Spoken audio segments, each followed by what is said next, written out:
The restaurant hummed with the familiar sounds of clinking glasses, bursts of laughter, and the soft, cheerful tones of a holiday jazz band playing in the background, blending seamlessly with the steady hum of conversation from other diners gathered for their Christmas Eve celebrations. The warm, golden glow of the chandeliers cast a soft light over the polished tables, where servers in crisp white shirts navigated effortlessly between chairs, balancing trays laden with cocktails, appetizers, and elegant entrees, each plate a miniature masterpiece of culinary indulgence. Mia sat at the long table, her chair angled slightly toward the center, offering a perfect vantage point from which she could observe the entire family, each face so familiar, yet, at this moment, feeling like complete strangers, as if she were watching a scene in a movie rather than participating in it. Every year, for as long as she could remember, this had been her responsibility. The final bill, the silent expectation, the understanding that, once the check arrived, she would reach for her wallet without hesitation, sliding her card into the black leather folio as her family barely acknowledged the gesture. It had started small, years ago, when she had first landed her corporate job and wanted to celebrate by treating everyone, basking in the joy of their approval, their praises of how successful and generous she had become. But somewhere along the way, that generosity had been taken for granted, twisted into an unspoken rule that Mia would always pay, no questions asked, no gratitude needed, just an automatic assumption as natural as the turning of the seasons. She watched as her cousins, uncles, and aunts laughed and ordered without a second thought, indulging in top-shelf drinks, the most expensive entrees, and desserts they would barely touch, treating the menu as if it were a suggestion list rather than a collection of prices and options. Her Aunt Linda leaned over to her husband, her gold bracelets jingling as she gestured toward a bottle of wine on the menu, something imported, something extravagant, something she wouldn't dream of buying herself on an ordinary night. Her cousin Hi guys, sorry to interrupt your viewing, but please subscribe to the channel and like this video. Thank you. Jake, barely paying attention, waved the server over and ordered the Wagyu steak, rare, adding a lobster tail just because, not even glancing at the price, because why would he? It wasn't his money. Mia forced a polite smile as she sipped her water, the ice clinking softly against the sides of the glass as she swallowed the bubbling frustration rising in her throat. It wasn't about the money, not really. She was comfortable, successful, not hurting financially, and that wasn't the point. The point was the expectation, the entitlement, the way no one even pretended to offer this time, how it wasn't even a topic of discussion anymore, just a foregone conclusion. She glanced at her mother across the table, who caught her eye just for a second before quickly looking away, a silent plea not to make a scene, not to disrupt the fragile peace of the evening.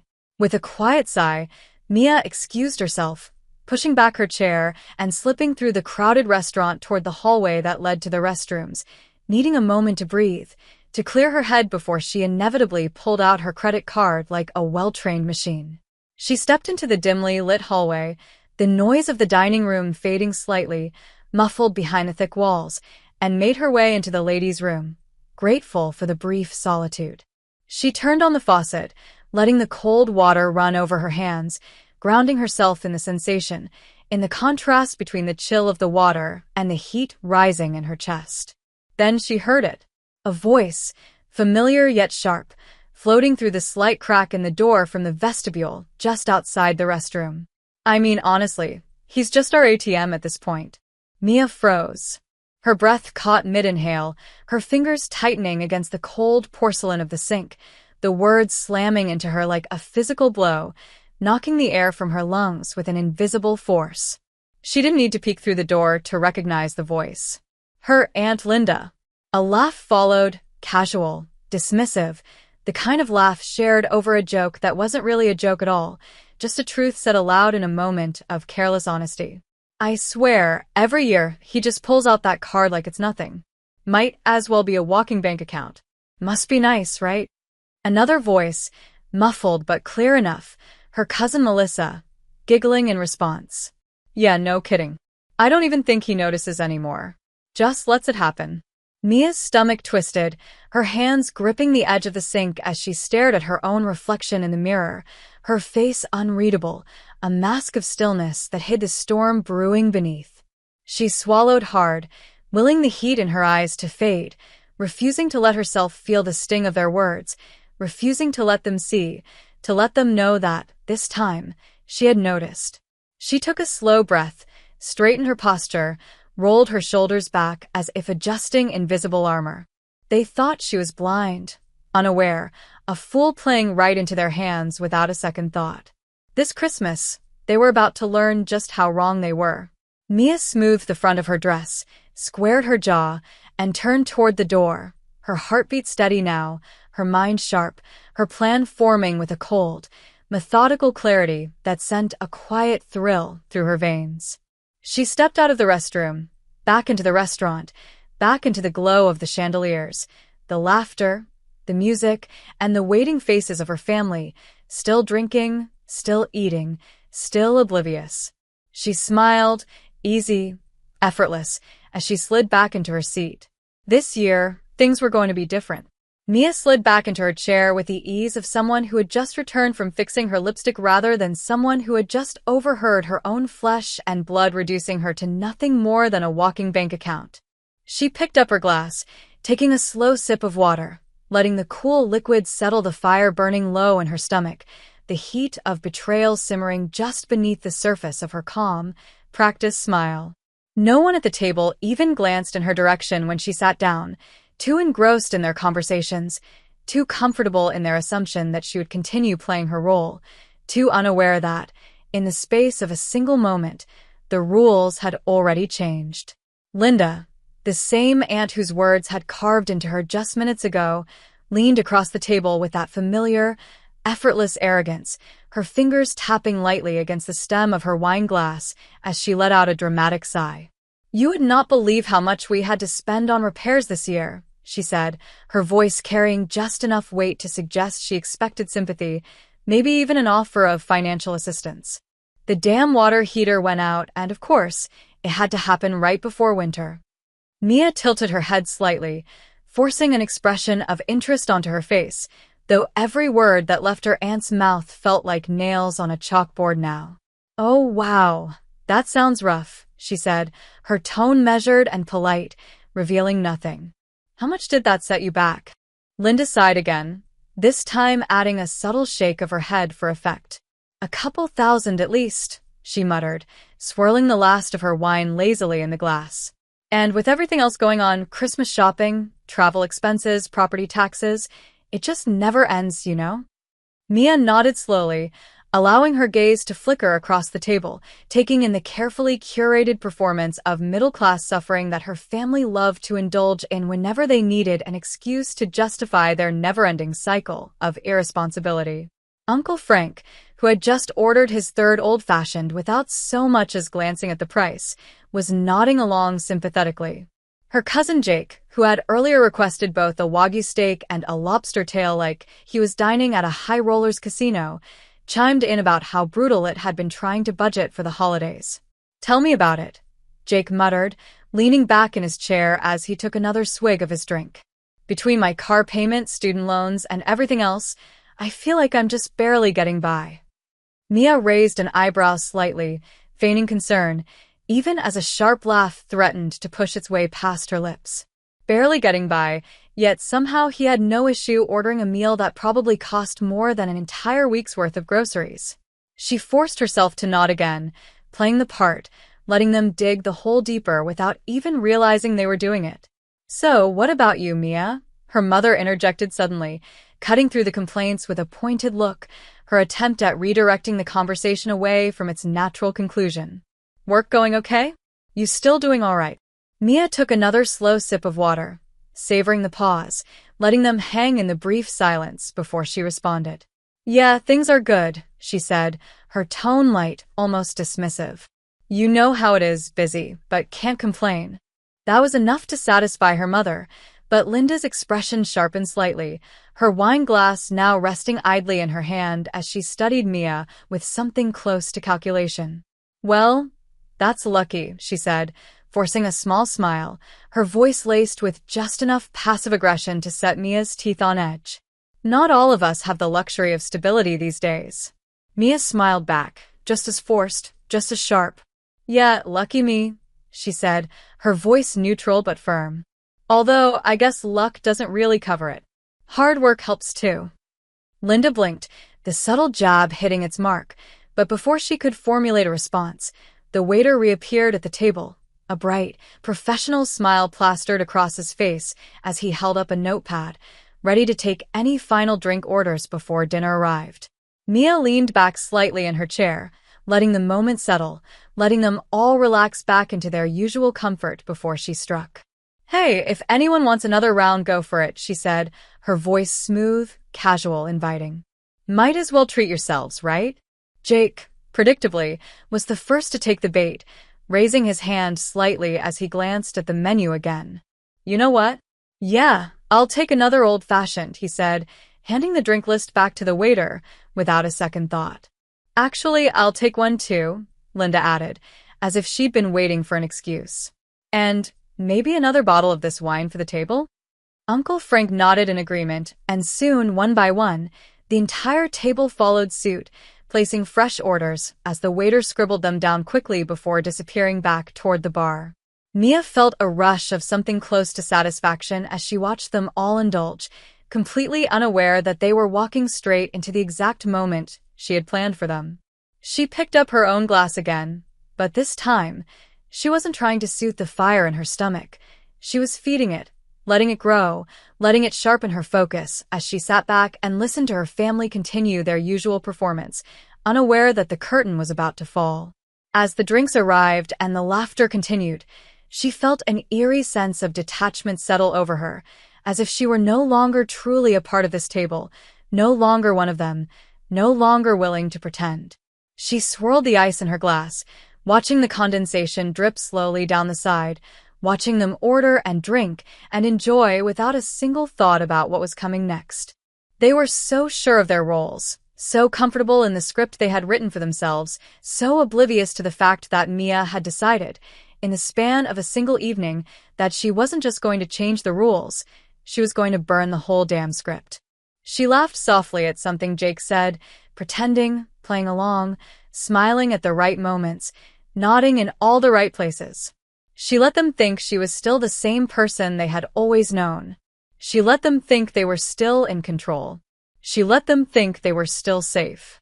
And as they clinked their glasses together in a toast, completely unaware of what was coming, Mia simply smiled, watching, waiting, knowing that soon, very soon, they would learn exactly how wrong they had been. The air in the restaurant had shifted slightly, though none of them seemed to notice, still laughing, still sipping their drinks, still indulging as though nothing in the world had changed. The glow of candlelight flickered across their faces, illuminating the relaxed ease of people who had never once considered what it meant to be the one reaching for the check, who had never thought beyond the comfort of knowing that, at the end of every lavish meal, there was someone willing to cover the cost without hesitation.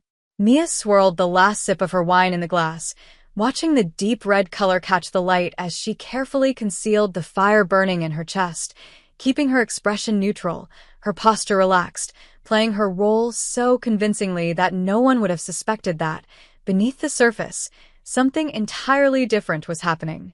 She had spent the past hour listening to them complain about expenses, nodding along as they casually lamented rising gas prices, the cost of groceries, the absurdity of rent, all while sipping top-shelf liquor and ordering another round without a second thought. Her uncle had gone on a tirade about his car insurance, shaking his head at how companies were robbing people blind, before leaning back in his chair and ordering an extra side of truffle fries, as though the hypocrisy of his actions was completely lost on him. Her cousin Jake had spent 10 minutes discussing how hard it was to save money, how the economy made it impossible for people to get ahead, before selecting the most expensive dessert on the menu, adding an espresso martini on the side, leaning back with the easy confidence of someone who would never have to concern himself with the cost of his indulgence. Mia had encouraged them, subtly pushing them toward extravagance, suggesting dishes she knew they wouldn't normally order, nodding approvingly when her aunt decided on the imported wine instead of the house option, pretending not to notice when her younger cousin ordered a second entree, just to try it and then barely touched it. She had listened, smiling in all the right places, laughing when expected, playing her role with practiced ease, all while waiting for the inevitable moment when reality would finally crash down around them. And then, just as expected, it arrived. The waiter appeared beside the table, holding the small black leather folio in his hands, a practiced smile on his face as he set it down in the center, between Mia and her uncle, the placement as familiar as the meal itself. For a brief second, no one reacted, the conversation carrying on uninterrupted, the laughter continuing as though the presence of the bill was something distant, unimportant, a minor detail that would resolve itself without anyone needing to acknowledge it. Mia didn't move, didn't reach for it, didn't even glance in its direction, instead keeping her focus on the half-empty glass in her hand, running a finger along the rim absent-mindedly, her expression unreadable. A beat passed, then another. The silence stretched just slightly too long, a fraction of a second passed comfortable, and then, slowly, the realization began to dawn on them. Her aunt was the first to shift, her hand twitching slightly toward the check before stopping, fingers curling back as though burned. Her uncle cleared his throat, a forced sound meant to break the unexpected quiet, his eyes flickering toward Mia, watching, waiting. Her mother shifted in her seat, glancing at her, the faintest flicker of unease passing over her face before smoothing away into something carefully neutral. Still, Mia didn't move. The weight of expectation pressed down on the table, invisible but heavy, unspoken but tangible, the quiet understanding that something wasn't quite right, that something about this familiar ritual had been altered in a way they couldn't yet name. Then, finally, her cousin Jake reached out, pushing the bill toward her with the casual ease of someone passing the salt, not even looking up as he did it, not even considering for a second that this time might be different. Mia exhaled slowly, then stretched, rolling her shoulders, letting the moment settle before finally rising to her feet, tilting her head slightly as she looked around the table, taking in their expectant expressions, the subtle shifts of discomfort, the lingering belief that any second now, she would do what she had always done, what she had been trained to do. Instead, she smiled, slow and easy, and then, with deliberate nonchalance, said two simple words. "Your turn." The silence that followed was absolute. The laughter stopped mid-sentence, the clinking of silverware ceased, the movement at the table froze as though someone had pressed pause on the entire scene, the only sound remaining the faint hum of the restaurant around them. Her uncle blinked, her aunt's mouth opened slightly as though about to protest, but no words came out. Her mother's lips parted in quiet shock, her younger cousin shifted uncomfortably in his chair, her cousin Jake, the one who had so easily pushed the bill toward her without a second thought, slowly lifted his gaze, confusion flickering across his face like a man who had just realized he was standing on the edge of a cliff. Someone coughed. No one moved. Mia watched them, letting the silence settle, letting them sit in it, letting the weight of their own expectations crash down around them like a tidal wave. For the first time in years, she didn't reach for the check. For the first time in years, she wasn't their safety net, their easy solution, their unspoken guarantee that they could spend freely without consequence. For the first time in years, they were being forced to acknowledge the reality of the situation, to confront the very thing they had taken for granted for so long, to finally face the question they had never once thought to ask. What happens when the ATM refuses to pay? A strange, heavy silence hung over the table, thick and suffocating, stretching between them like a chasm none of them knew how to cross, a moment so foreign that no one quite knew how to react. The festive chatter from surrounding tables carried on uninterrupted, the clinking of glasses and bursts of laughter filling the restaurant, but at their table, everything had come to a sudden and jarring halt, as though the very foundation of their carefully constructed dynamic had just cracked beneath their feet. Mia could see it on their faces, the confusion, the disbelief, the sheer inability to process what had just happened, the refusal to accept that something so routine, so expected, had suddenly shifted without warning. Her cousin Jake was the first to break the silence, his lips curling into an awkward, uncertain smile as he leaned forward slightly, resting his elbows on the table, his voice dripping with forced amusement as he let out a short, uneasy laugh. "Wait, you're not serious, right?" he asked, his eyes scanning her face for any sign that she was joking, for any indication that this was all just some elaborate prank she was about to abandon with a good-natured laugh and a reassuring wave of her hand. Mia didn't answer right away, instead letting the question hang between them, taking a slow sip of her drink as she studied their faces, letting them squirm in the unfamiliar discomfort of uncertainty. She watched as her uncle reached for his pocket in a half-hearted motion, his fingers grazing the fabric of his jacket before freezing in place, his entire body stiffening as if he had just remembered something crucial. He forced a sigh, shaking his head in mock frustration, the performance so poorly executed that Mia almost wanted to laugh at the sheer predictability of it. "Damn it," he muttered, patting his pockets as though confirming the worst, his expression carefully crafted to mimic genuine regret. "I must have left my wallet in the car." His wife, Aunt Linda, turned to him with a look of exaggerated concern, playing her part seamlessly, her voice smooth and reassuring as she reached for his arm. "Oh, sweetheart, that's all right," she cooed, then shifted her gaze toward Mia, her expression softening into something deliberately maternal, the kind of look designed to make someone feel guilty before a single word was spoken. "Mia, honey, we just assumed you'd handle it like always," she said sweetly, tilting her head ever so slightly, as if the suggestion itself was meant to be received as a compliment rather than a blatant attempt at manipulation. Mia let the words settle in the air, feeling the weight of them press against her ribs, the casual entitlement of the statement hitting her harder than she expected, even though she had been preparing for this exact reaction. She set her glass down with a quiet clink against the table, her fingers grazing the stem as she exhaled slowly, allowing a small, knowing smile to play at her lips, not one of warmth or amusement, but something sharper, something that carried an edge just beneath the surface. "I assumed you'd appreciate me," she said, her voice calm, even, betraying none of the heat simmering beneath her skin. "Turns out I was wrong." The tension at the table thickened instantly, the words slicing through the forced pleasantries like a blade, cutting clean and deep, leaving nothing but stunned silence in their wake. For a moment, no one spoke, no one moved, the weight of Mia's statement pressing down on them like an unbearable force, demanding to be acknowledged. Her aunt's smile faltered, her perfectly curated mask slipping for just a second before she recovered, blinking rapidly as she let out a soft, incredulous laugh, the sound hollow, forced, carrying just the slightest edge of nervousness.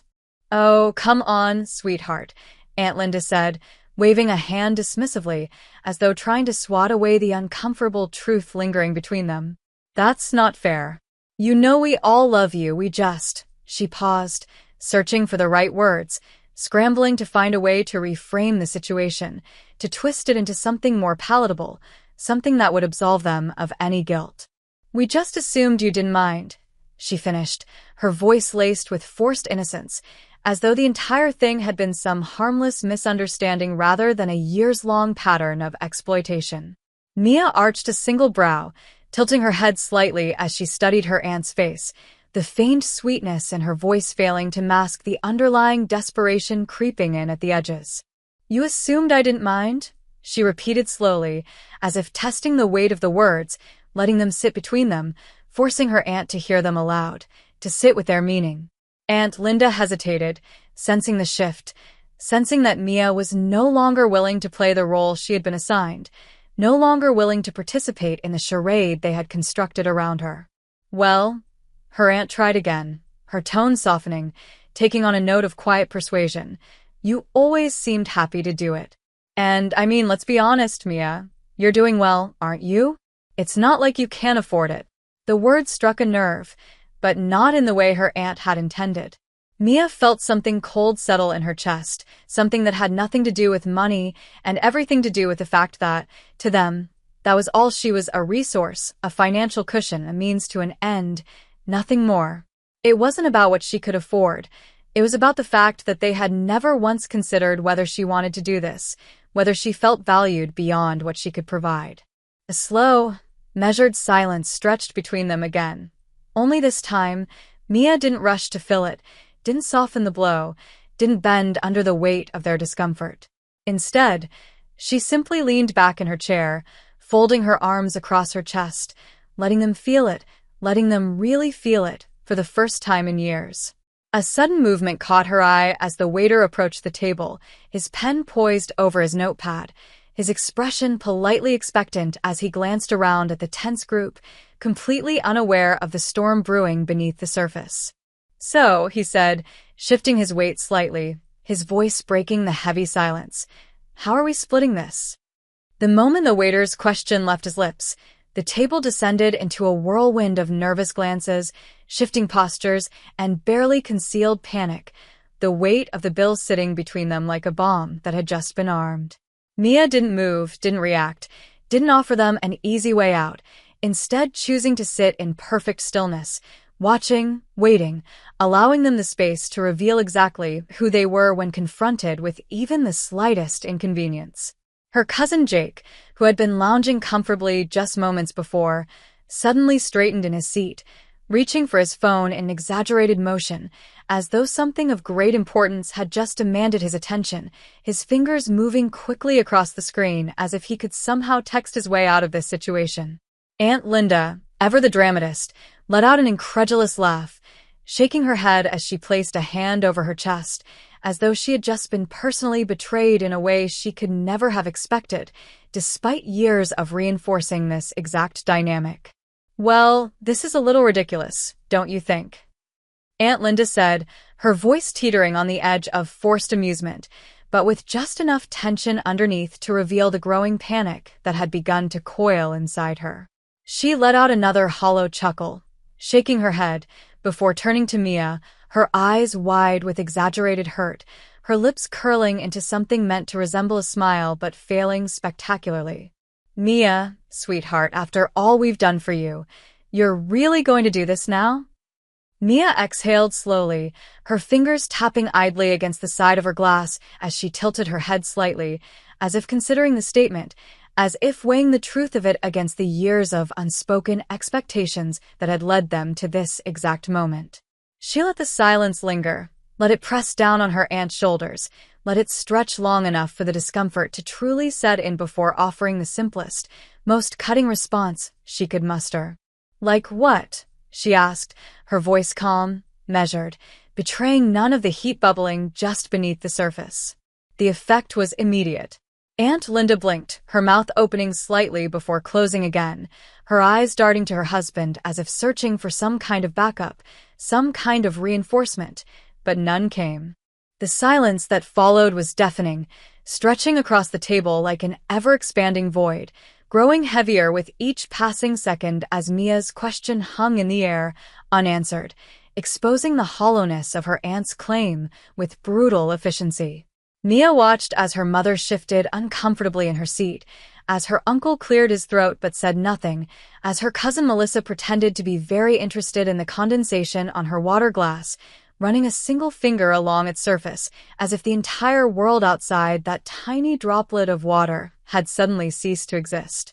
Then, just as Mia expected, the first sign of escape presented itself in the form of her younger cousin Brian, who, with an exaggerated sigh, pushed back his chair ever so slightly, stretching his arms above his head as though casually preparing for movement, his gaze darting toward the restroom in a manner so obvious it was almost comical. "I'm just gonna," he started, his voice artificially nonchalant, but before he could finish the sentence, Mia shifted in her chair, leaning forward just enough to meet his eyes directly, her expression unreadable, her presence alone enough to stop him in his tracks. "Sit down," Mia said, her voice quiet but firm, leaving no room for argument. Brian hesitated, glancing around the table as if searching for some kind of support, but when none came, he let out an awkward chuckle and slowly sank back into his seat, suddenly finding the menu in front of him incredibly interesting despite having ordered an hour ago. The tension at the table thickened further, suffocating in its weight. And then, just as expected, Mia's mother, always the peacemaker, always the one looking to avoid conflict at any cost, finally broke. Mia felt the vibration in her lap before she even saw the message, the familiar sensation of a phone notification against her thigh, and without even needing to check, she already knew what it would say. Still, she pulled her phone from her bag, glancing down at the screen, the words confirming exactly what she had anticipated. "Mom, just pay. We'll talk later." Mia inhaled sharply through her nose, her fingers tightening around the edges of her phone before she set it back down on the table with careful precision, her expression impassive as she met her mother's eyes across the table. "No," she said simply, her voice steady, unyielding, the finality of it sending another ripple of discomfort through the group. Her mother flinched, as if the single syllable had physically wounded her, her lips pressing together in a thin line, but she said nothing further, knowing, for the first time in years, that there was no room left to negotiate. The others, sensing that their usual tactics weren't working, began shifting their approach, scrambling to find some other way to push Mia back into the role they had come to expect of her. "I mean, we can just split it, right?" her cousin Melissa offered, her voice hesitant, unsure, the very idea of actually contributing to the bill seemingly foreign to her. "Oh, come on," Jake groaned, his frustration mounting now that it was clear Mia wasn't budging. "You seriously expect us to split this?"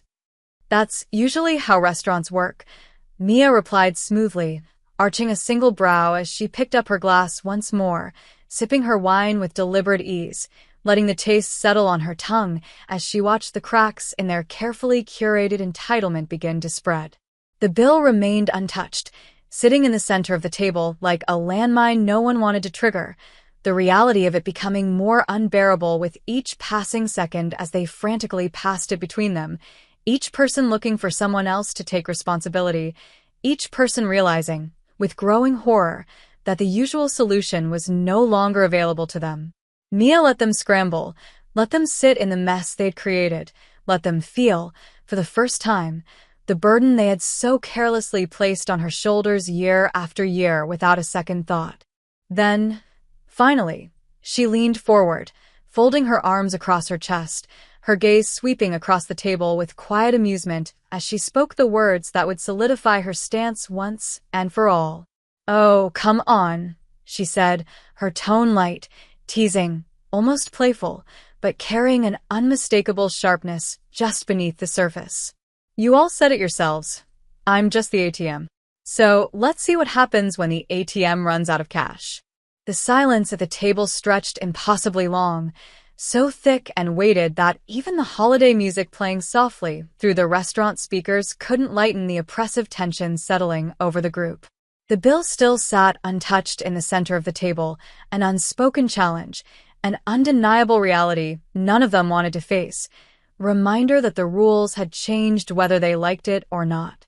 Mia could feel the stares, the quiet seething, the unspoken demands radiating from each of them as they searched for a way out, a last-minute escape hatch, a loophole that would reset the balance of power they had relied on for so long. Her cousin Jake, ever the opportunist, was the first to act, his fingers moving swiftly across his phone screen, his expression carefully neutral as if he could make it seem like a casual afterthought rather than the desperate attempt it truly was. Mia felt the soft vibration in her lap almost immediately, her phone buzzing against the fabric of her dress with a notification she didn't even have to check to recognize. A Venmo request, an amount matching the total of the bill, sent with a single-word caption that read simply, "Thanks." Mia exhaled a slow breath, glancing at her phone without picking it up, her lips curling slightly as she watched, out of the corner of her eye, as another cousin followed suit, sending her the same request, the same desperate hope hidden beneath the calculated nonchalance. One by one, they tried, scrambling to find some way to shift the responsibility back onto her shoulders, as if their entitlement was so deeply ingrained that they truly believed she would cave under the weight of their expectation. Without hesitation, she declined each request,